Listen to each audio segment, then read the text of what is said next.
Hey guys, happy Monday. I hope you are doing well today. Today we have another testimony in the Testify God's Story in our live series. I'm so excited for you guys to hear this one. It is from Teddi Gorczok, who is somebody from Calvary Chapel, Bangor. Her family has been going to church there as long as I can remember. She is a few years younger than me, so I personally did not get the privilege of growing up alongside of her necessarily, but she is an awesome woman of God who loves the Lord. And who just worships him so well and honors him so well. And I love her testimony about God's faithfulness and his sovereignty in her life and her husband's life. And I'm just so excited for you guys to hear it. I think it is so timely for us to be reminded that God is sovereign in every season and everything that he does, and that he is faithful no matter what we are feeling and no matter what we're going through. He always has a better plan than us. So enjoy and be blessed.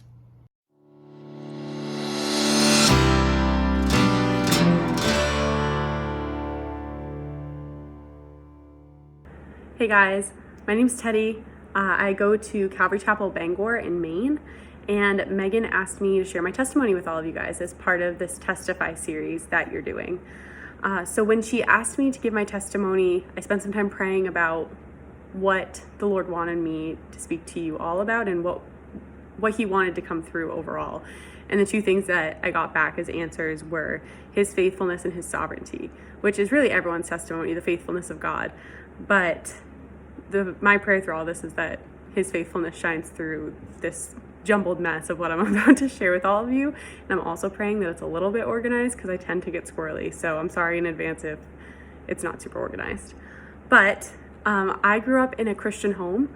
My parents got saved when I was like 4 or 5. So I don't really remember a time when we didn't go to church or I didn't believe in God. I never really had any seasons where I completely walked away from the faith or where I completely didn't want anything to do with God. But I did have a very lukewarm faith all through middle school and high school, and I don't think anyone would really know it because I was that kid that was at church like 4 or 5 times a week on my own doing.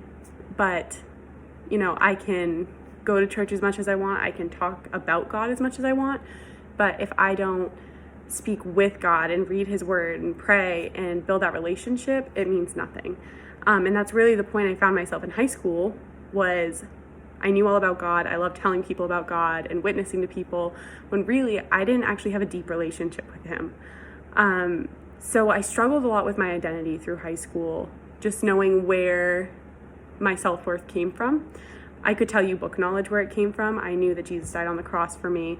I knew that he forgave my sin, that he pieced me together in my mother's womb. I knew all that. I had a hard time really applying a lot of that knowledge. So I did seek validation in other places. I was the textbook definition of a people pleaser. So I wanted boys to like me. I wanted people to like me. I wanted my parents to be really proud of me. I wanted teachers and friends and whoever else in the world could possibly give me positive reinforcement to do that. So I did struggle with that through high school, learning where to find my identity. And then in the middle of my senior year is when I finally, I guess, got my act together. God really reached my heart and gave me the illustration that, you know, I could go over to someone's house 5 days out of the week and I could hear everyone talking about them. I could see their pictures on the wall. I could really know all the basic facts about them. But if I never talked to them and I never spent time physically with them, I could never have a relationship with that person. I might know all about them, but I don't know them. So middle of my senior year of high school, I got a 1-year Bible and I got this journal actually right here. And I started reading my Bible every day, which is, as we all know, a huge step. It's something I wasn't doing before though. I started reading my Bible every day and I started praying consistently. And in the beginning, I just didn't know how to do it. I prayed like a church kid, very basic. Thank you for this day. Thank you for my family. I love you, amen. And it never really went much deeper than that, I guess. So the first couple entries in this prayer journal are awkward as heck. Basically just saying, I don't know how to talk to you. I don't know how to pour out my heart to you. But it was the first time I was really candid with God. And when I was preparing to tell my testimony, I went back and read through this whole thing. And I want to encourage anyone listening, write down your prayers. There are literally like months of prayers in here and Bible verses that the Lord gave me. And when I was writing down the prayers, I was in the middle of whatever trial I was going through, but reading back through it years later, you can totally see God's faithfulness through it all. So that's a cool aspect of it. And also, I would have forgotten 99% of that stuff if I hadn't written it down. So it was really, really cool going back and reading and seeing God's faithfulness through everything. But anyways, middle of senior year, I started those daily disciplines of reading my Bible and praying, like real, actual, genuine prayers. And that, obviously, God revealed a lot to me. He pointed out a lot in me that needed to change and needed to grow. So at the end of my senior year, I had to cut off a lot of relationships in my life that weren't helping my relationship with the Lord grow. And that was really hard. I was sad. I missed my friends. I missed people. But I knew it was what I needed to do to get closer to the Lord. So I decided after high school that I needed to take a season to just be with me and the Lord. I didn't do it flawlessly. There were some people who, pursued relationships with me, and maybe I'd go on a date here or there. But it got to the point probably August that summer, I really smartened up and said, I am not going to entertain anything or anyone. I need to focus on my relationship with the Lord. So in the background, there was this cute guy at church named Peter, and I didn't know that he had been praying for me.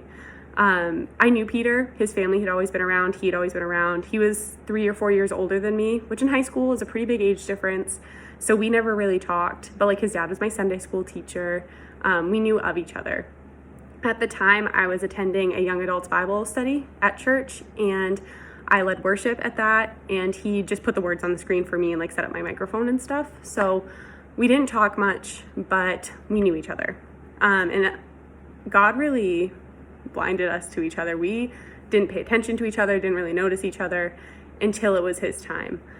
So somewhere in that summer after my senior year, Peter started praying about pursuing a relationship with me, and I was completely oblivious to it. So we got to know each other a little bit more at young adults. We hung out in group settings a few times, and then we actually hung out one-on-one a few times, and I'm still oblivious to the fact that he's praying about a relationship with me. And he was getting ready to leave to be in the Army, so he was going to go to basic training, and we gave him a little goodbye party at young adults, and I kind of just was like, oh my gosh, I'm not going to see you for a while. That sucks. We were just getting to know each other. Okay, bye. And I was ready to just see him when he got home, whatever. I didn't really think much of it. And then he ran up to my car as I was about to pull out of the parking lot and asked if we could talk, and said that he had been praying about a relationship with me and wanted to know if I thought there was something there. And I was very caught off guard. I felt super awkward. And I told him that I was planning on taking a season just to focus on my relationship with the Lord. And I didn't know if it was the time to start anything up, even though I thought he was really nice and cool and cute and whatever. And he basically told me he was going to be gone for 3 months, and he was hoping that we could just pray about it while he was gone, that there was no promise of a relationship at the end. He wouldn't be there physically because he was going to be gone at basic training, and we didn't even have to write letters if I didn't want to. And he just wanted me to know that when he was gone, he would be praying about me, praying for me, and he wouldn't be entertaining anybody else in the meantime. And he asked if I would pray along with him, basically just put the relationship on the altar. If it gets burnt up, fine, we'll move on with our lives. But he seemed pretty confident that something could potentially grow from it. So I told him that I would pray along with him, and he left. And when he was gone, we did end up writing letters and getting to know each other in a different way through writing, which is so sweet. How cool that I get to start my relationship that way. It didn't take long before I realized that God definitely had a plan for Peter and I, but I hated the way our relationship started at first. I wanted him to be there physically. I was somebody who, again, was a textbook people pleaser. I really loved feeling validated and getting tons of positive reinforcement. And when he was gone, I didn't know if he was thinking about me, and I didn't know if he was still interested in me or if he met a girl at basic training. I had no idea. I was prone to jealousy and insecurity, which was something I struggled with all through high school. And God really used that time of separation at the very beginning of our relationship to work a lot of that out of my heart. And I'm 100% confident that if our relationship didn't start off that way, it wouldn't have been as successful as it was, because God had work to do. Even though I didn't like it, and even though I wished it had started differently, I know that's how it had to start. which kind of leads me into the first verse I want to focus on, which is essentially the whole theme of my testimony. And it's Isaiah 55:9. And it says, "As the heavens are higher than the earth, so are my ways higher than your ways, and my thoughts than your thoughts." If I could have written out my relationship my own way, the way I wanted it to go, it would have looked nothing like how it actually happened. God knew what my heart needed, and God knew what growth needed to happen, both from me and on Peter's part, to make this relationship successful and built on him. So anyways, we spent time writing letters to each other, got to know each other, spent time praying about it, talked to the Lord about the other person. And when he came home, we decided that it was definitely a relationship that was going to turn into marriage. I didn't know the timeline. I didn't know how quickly it was going to happen. It was December when he came home and we discussed, we wanted to progress forward in the relationship. I thought he was only going to go back to basic training for a couple more weeks and then he was going to graduate because he was home for Christmas leave. And he told me that he actually had to go back for 5 more months, which I was not expecting. But we trusted the Lord in it. And when he was gone for the 5 months, we were able to talk, we were able to text and FaceTime and all the great things you can do with technology. And our relationship continued to grow. And then when he came home from that second phase of training, so he was gone for like 8 months total, basically the whole time we dated, he was gone. He came home and proposed to me a couple weeks later. And then September of that year, we got married.